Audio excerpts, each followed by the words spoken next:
लोकसभा के 10 सीटों पर कांग्रेस के राष्ट्रीय अध्यक्ष के द्वारा दावा ठोके जाने पर राजनीतिक सरगर्मी हुई काफ़ी तेज। एक तरफ जहां India alliance Bharatiya Janata party को देश से उखाड़ फेंकने की बात कर रही है, वहीं दूसरी ओर भारतीय जनता पार्टी भी इस चुनाव को कई पहलू से जोड़कर बहुमत पाने के लिए एड़ी चोटी एक कर रही है। जैसे जैसे चुनाव की तिथि नज़दीक आती चली जा रही है, वैसे वैसे राजनीतिक सरगर्मी भी तेज होती चली जा रही है। अब सीट शेयरिंग को लेकर हर राजनीतिक पार्टी अपनी रणनीति बनाना शुरू कर दिया है। इंडिया गठबंधन में मची घमासान के बीच लोकसभा चुनाव के सीट शेयरिंग की चर्चा भी तेज हो गई है। कांग्रेस के राष्ट्रीय अध्यक्ष मल्लिकार्जुन खड़गे ने वर्चुअल माध्यम से बिहार में सीट शेयरिंग को लेकर जदयू के राष्ट्रीय अध्यक्ष और बिहार के मुख्यमंत्री नीतीश कुमार, राजद सुप्रीमो लालू प्रसाद यादव और एनसीपी के शरद पवार से बातचीत की है। इस दौरान कांग्रेस ने पटना, भागलपुर, कटिहार, पूर्णिया, किशनगंज, नवादा, सासाराम, औरंगाबाद, बक्सर, मोतिहारी लोकसभा सीट पर अपना दावा भी ठोका है। लोकसभा के 10 सीटों पर कांग्रेस के राष्ट्रीय अध्यक्ष के द्वारा दावा ठोके जाने पर कांग्रेस के वरिष्ठ नेता और भागलपुर के कांग्रेस विधायक सीट शेयरिंग को लेकर आज मीटिंग हुई है। 10 सीटों पर कांग्रेस की मांग रही है, प्रस्ताव दिया है कांग्रेस ने। क्या कुछ चर्चा हुई, क्या लगता है इस भागलपुर सीट? देखिए, ऐसा है कि मैंने भी मीडिया के में देखा है, सुना है, और ये तो बात है, पिछले जो चुनाव हुए थे लोकसभा के, उसमें हम लोग कांग्रेस पार्टी 9 सीट पे चुनाव लड़ी थी।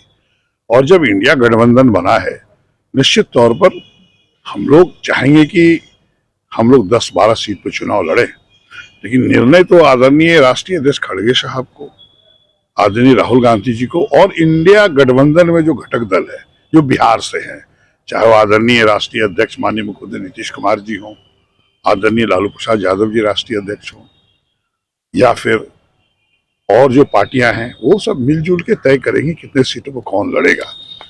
हाँ, लेकिन जो हम मीडिया पर देखे हैं कि अभी कांग्रेस का भागलपुर सीट है जो आप पूछ रहे हैं, निश्चित तौर पर भागलपुर सीट के बारे में आपको हम बताना चाहेंगे कि भागलपुर सीट बहुत इंपॉर्टेंट है। 1984 में अगर आप देखेंगे तो करीब 414 सीट हम लोग कांग्रेस जीती थी और भारतीय जनता पार्टी उसमें 2 सीट जीती थी।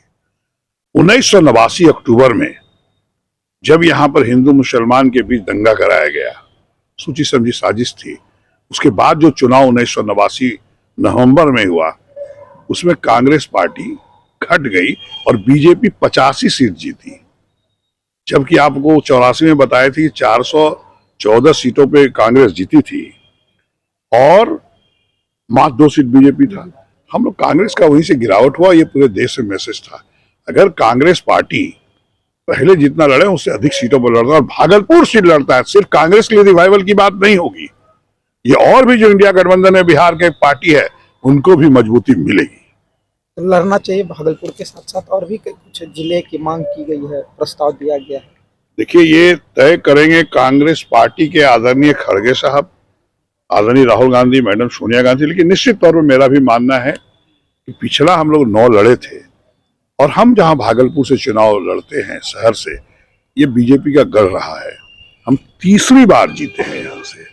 और आपको बता दें कि 1991 के बाद भारतीय जनता पार्टी लोकसभा में बराबर जीतती रही, कांग्रेस जीता नहीं।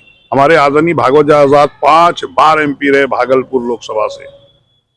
यही 1989 में जो खेल हुआ दंगों का, उसके बाद कांग्रेस पार्टी जीत नहीं पाई है। इसलिए मेरा मानना है, आपको पता है कि बीजेपी बार बार बढ़ते जा रही है। 89 में जब लड़ा तो 85 सीट जीती, फिर से 1991 में जो चुनाव हुआ, फिर बीजेपी 120 सीट पे जीत गई, कांग्रेस 244 सीट पर जीता। तो ठीक है, कांग्रेस पार्टी का यह सीट यहीं से कमजोर हुआ है। मेरा मानना है कि निश्चित तौर पर कांग्रेस को भागलपुर भी लड़ना चाहिए।